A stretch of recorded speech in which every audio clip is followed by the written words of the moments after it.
At last year's Kelowna Pride Week, Jim Stewart Park was absolutely packed full of supporters. That can't quite happen this year for obvious reasons, but organizers are finding a way to bring people together physically the best way they can. Originally we had planned for June. Last year we actually moved to June and saw a huge spike in attendees. But with COVID coming up, we didn't feel we had enough lead time to properly do something safely. So we made the decision to postpone until September. I was there in June, and I remember looking out in Jim Stewart Park at the sheer numbers of people. That really seemed like, I don't know, almost a watershed moment that many people could gather and celebrate around what Pride is all about. Yeah, I mean, I was in tears last year because you're right, it was a watershed moment. And throughout the day of the march and the festival, we had over almost 12,000 people that joined us. Which was more than double and almost triple the previous year. So here we are, still amid the pandemic, and I understand that in most communities, Pride celebrations have been relegated to something that you would stay home and watch. But here you're going ahead with physical gatherings. Is that okay?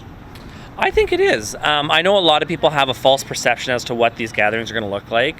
I mean, they're going to look nothing like we've had in the past. We're not going to City Park for the festival. We've created parades instead of the march, so we're not gathering thousands of people together. All of our events are going to be capped. We're well within all of the provincial guidelines, but we're not going to publicly announce the location of our drag competition next weekend or our festival because we don't want a bunch of people just showing up thinking they can get in, right? Everything we are doing, you have to pre-register. So if something does happen, we have contact tracing in place. We can limit numbers. Next Tuesday, we're doing what's called the Pedal Parade. So we're all going to meet, again, pre-registration on the website, kelownapride.com. We're going to meet at Prosper Place, and then we have a route we're just finalizing with the City of Kelowna where people can bike, and it will end at the Rainbow Crosswalks where we will be live streaming as people come across. Wednesday next week we have the water parade, so that's something new as well and fairly unique. And so again, up to 50 people. It's all on human-powered craft. So your stand-up paddleboards, your kayaks, your canoes, whatever you want. And again, a maximum group of 6 in your little pod. But we'll go just along the waterfront downtown and end up at Hot Sands Beach at City Park there. And we'll live stream it actually from a boat.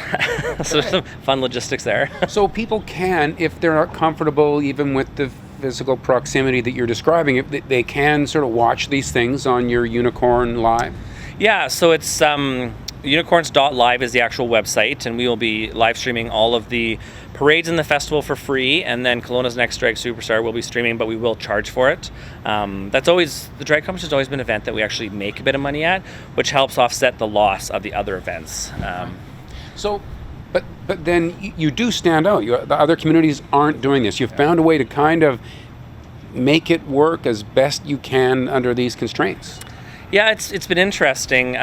We've had to change the structure of events probably 4 or 5 times already in the last 2 months, just because obviously COVID changes and provincial guidelines change. So we're constantly evolving, and who knows, they might shock us with another order next week that we have to adjust again. And we'll do what we have to do to ensure that it's a safe space for people to come and participate, and for those who can't for whatever reason, that's where the live stream comes into play. If people wanted to see what's left for them to get a chance to register and be a part of, where do they go? kelownapride.com/pride2020 is where all of our events are listed, including some of our affiliate events like Sip with Sparkle or the Out and Proud Film Festival that the Rotary Centre for the Arts is hosting next week. Terrific. Dustin Balcom, thanks for telling us about it, and good luck. Thanks for having me. It was a pleasure.